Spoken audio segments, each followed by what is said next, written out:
Breaking news. We are ready to confront China, Iran, and North Korea because these are the people sponsoring Russia and aiding Russia to fight Ukraine. NATO Secretary General blows hot. Watch the video as he is telling the world how NATO is preparing to attack and confront Russia on behalf of Ukraine. Let's go and watch the video. Thank you. Russia's brutal war against Ukraine, the threat of terrorism, intense global competition, and flashpoints around the world, from the Middle East to Asia. Russia has teamed up with China, North Korea and Iran. They are expanding the militaries and the capabilities. They are preparing for long-term confrontation. I am struck by the speech Winston Churchill made in the House of Commons in 1936, when he asked the question, will there be time to put our defences in order? Will there be time to make these necessary efforts? Or will the awful words too late be recorded?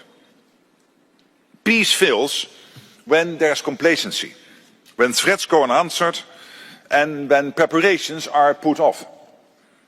We must take action now and build up our defences. To delay is dangerous. To make NATO stronger, we must increase defence spending. That underpins everything. Allies will have to invest much more to meet new capability targets, which NATO defence ministers will agree in Brussels next week. We need more resources, forces and capabilities so that we are prepared to face any threat and to implement our collective defence plans in full. As parliamentarians, I need your help to make the case for higher defence spending with the public and to encourage your governments to keep up with their commitments to prevent any aggression against us.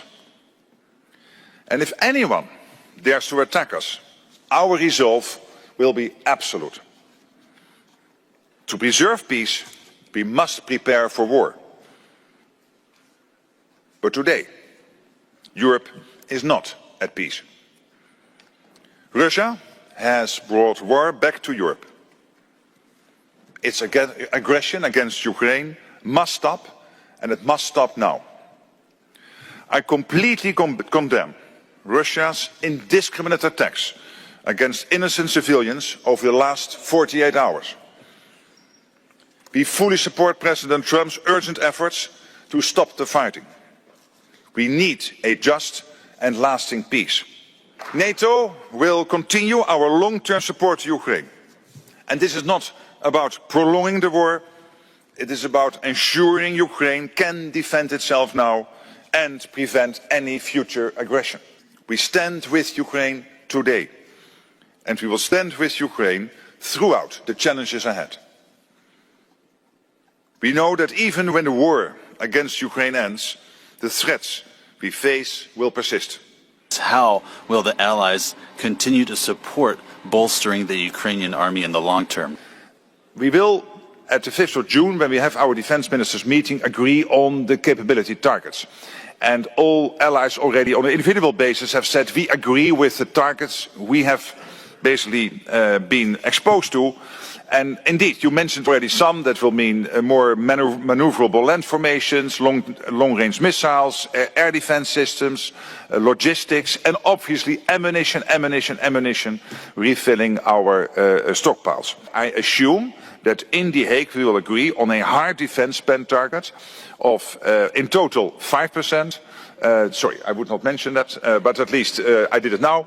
But let's say that it's 5%. But I will not say what is the individual breakup, but it will be considerably north of 3% when it comes to the hard spend, and it will be also a target on defence-related spending. So this will be the second big outcome of The Hague, and of course Ukraine, very important, making sure, depending on where we are in 4 weeks with Ukraine, that we will do whatever is necessary to keep them in the fight and to bring Ukraine to a lasting and durable peace. But on this defence industrial question, I mean, this is really the thing which is keeping me awake at night. I think we will get to the new defense target. I think we will get it because there is large-scale support.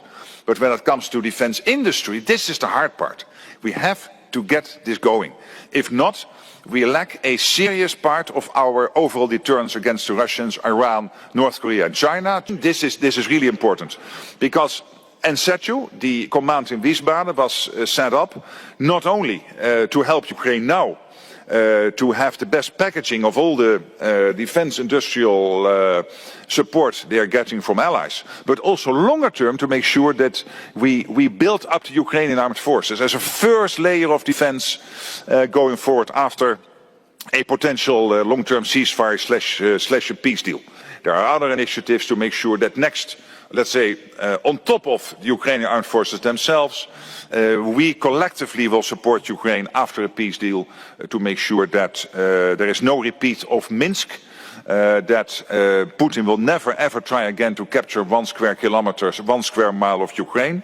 But the first layer of this, exactly to your point, is building up the Ukrainian armed forces. President Zelensky sent his top team, including the foreign minister and the defense minister, to Istanbul to basically smoke out the Russians and make clear to the rest of the world that the Russians were not serious in those talks in Istanbul, by sending this historian there as the leader of their delegation, who just wanted to go back to where he left off in March 22 when it came to the root causes of the war. And of course this is absolutely not helpful and not bringing us anywhere, but that at least made...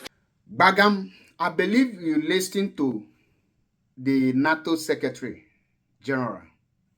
Now, I put it to you. Do you think that Zelensky and the Ukraine is taking the right steps and making the right decision by following the NATO and believing in European Union? Or do you think that NATO and the European Union want to use Zelensky and deceive him in order to penetrate and take the natural resources in Ukraine? Remember, Ukraine land is endowed with numerous natural resources, which NATO, the European Union, want to have it on a platter of gold. And this is the reason why they instigated Ukraine against Russia, knowing fully well that these two people are not of the same level and they are not of the same category in terms of nuclear and in terms of war capacity. Russia is one of the most toughest world power that you can ever think of. And do you think that the NATO, under the command of America and this European puppet, do you think that they have what it takes to confront the almighty China, the Iraq, the North Korea, and the undefeatable Russia? Do you think that Zelensky and the Ukraine is making the wise decision that will help them, or they are heading to the doom? What is your thoughts on this particular video after you watch it? Let us hear your own opinion on the comment section. And don't forget, I remain my humble self, MAP Eziokubundo 1. And don't forget to subscribe to our YouTube and click notification button. If you have not liked the page, like it so that you will receive notification the moment we drop the news, because in this platform we are going to give you updates on every activities that is happening around the world, most especially as it dey hot. We go to bring and come for your doorstep, bagam, so that you go enjoy them and have your own say. And every news we give on this platform is authentic and verified. We don't carry false propaganda. We carry raw news with evidence. Thank you and stay tuned for more videos.